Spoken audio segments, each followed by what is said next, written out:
Good morning students. Lockdown ई पाठशाला DC Ramgarh में आपका स्वागत है।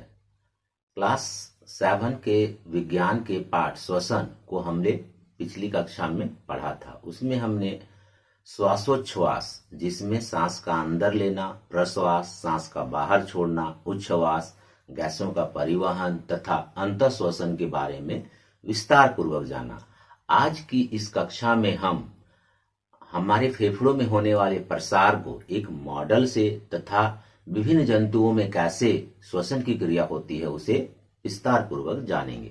तो आइए अब हम फेफड़ों में प्रसार कैसे होता है उसे एक मॉडल बनाकर जानने का प्रयास करते हैं। इसके लिए हम एक प्लास्टिक का बॉटल लेंगे। प्लास्टिक का बॉटल को नीचे की ओर से काट के अलग कर देंगे तथा एक वाई आकार का कांच की नली या प्लास्टिक का नली लेकर उसे इस तरह बॉटल के ऊपर मुंह के पास कॉर्क से सील कर देंगे तथा उसकी पाइप की दोनों वाई आकार के जो अंतिम छोर हैं उल्टा, उसमें दो बिना फूले हुए बैलून को हम बांध देंगे। अब जो बॉटल का नीचे का कटा हुआ भाग है वहां पर एक रबड़ का सीट तान कर हम उसे रबड़ से एयर टाइट कर देंगे, ताकि जब बॉटल में हम वैक्यूम थोड़ा क्रिएट करें, उसका आयतन बढ़ाएं, तो केवल इस कांच की नली से ही हवा अंदर जाए।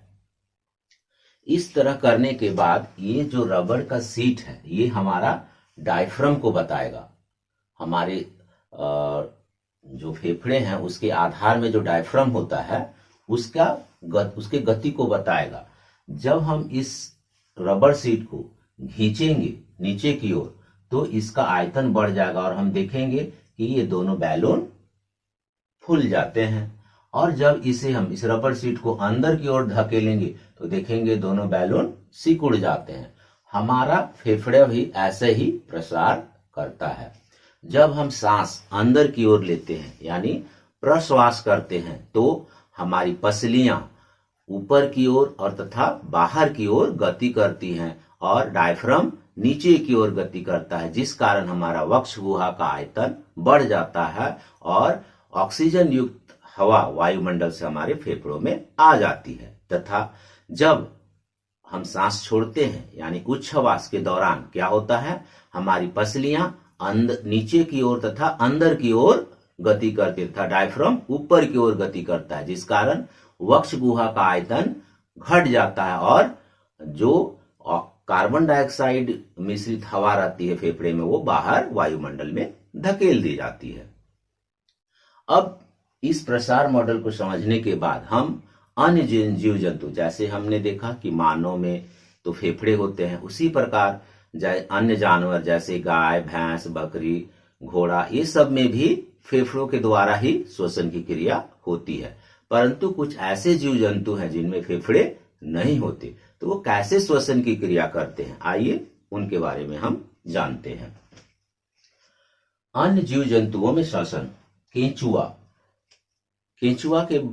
को हम देखे होंगे अक्सर बरसात में यह जमीन की सतह पर आ जाता है। तो इसकी जो ऊपर की त्वचा होती है वो काफी पतली तथा नम युक्त होती है, मॉइस्ट स्किन इसका होता है।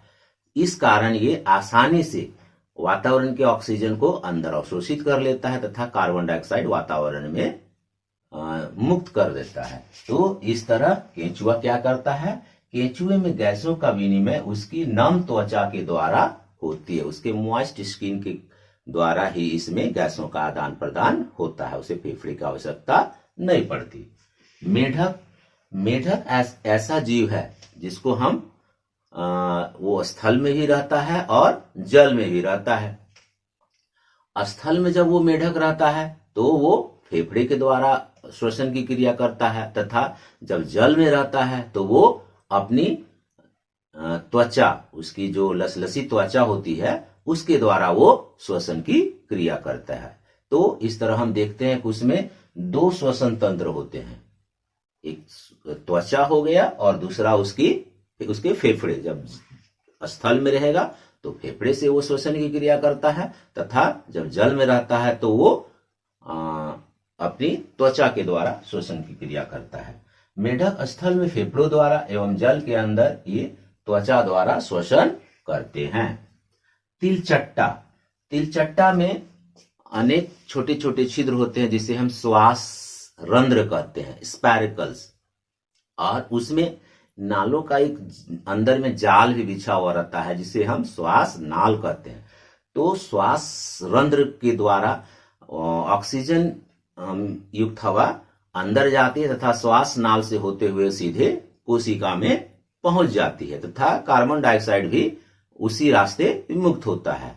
इस तरह हम देखेंगे कि तिलचट्टा में श्वास रंध्र के द्वारा श्वसन होता है, और अन्य कीड़े भी हैं जिसमें ये श्वास रंध्र के द्वारा श्वसन की क्रिया होती है। मछली, मछली जल के अंदर रहती है, उसमें भी फेफड़ा नहीं होता है, लेकिन उसमें एक होता है गलफड़ा जो उसके सिर के दोनों ओर रहते हैं तथा गलफड़े में रक्त वाहिनियां बहुत मात्रा में होती हैं, उनका जाल रहता है, और इस तरह वो रक्त वाहिनियां क्या करती हैं, जल में घुले ऑक्सीजन को ही अवशोषित कर लेती हैं, और मछलियां अपने गलफड़े या अन्य जीव भी जिनमें गिल्स होते हैं, गलफड़ा होता है, वो अपने गलफड़े के द्वारा श्वसन की क्रिया करती है। अब आते हैं पौधों में श्वसन।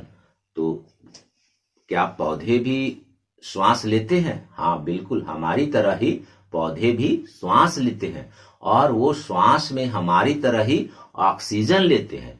कुछ बच्चे कंफ्यूज कर जाते हैं कभी कि नहीं, पेड़ वो समझते हैं पेड़ पौधे कार्बन डाइऑक्साइड लेते हैं। वो कार्बन डाइऑक्साइड प्रकाश संश्लेषण की क्रिया के लिए लेते हैं, लेकिन श्वसन क्रिया में पेड़ पौधे भी हमारी तरह ही ऑक्सीजन लेते हैं। तो ये ऑक्सीजन लेते कैसे हैं? उनकी पत्तियों में छोटे छोटे छिद्र होते हैं जिसे हम स्टोमाटा कहते हैं। स्टोमाटा के द्वारा ही वो ऑक्सीजन अंदर लेते हैं तथा कार्बन डाइऑक्साइड बाहर छोड़ते हैं। तो पौधों की पत्तियों में सूक्ष्म छिद्र होते हैं जिसे रंध्र स्टोमाटा कहते हैं। रंध्र के द्वारा ही ये ऑक्सीजन अंदर लेते हैं तथा कार्बन डाइऑक्साइड निर्मुक्त करते हैं, और इस तरह पाठ श्वसन पूर्ण होता है। अगली कक्षा में हम अगले चैप्टर के साथ फिर आपके सामने होंगे। तब तक के लिए धन्यवाद।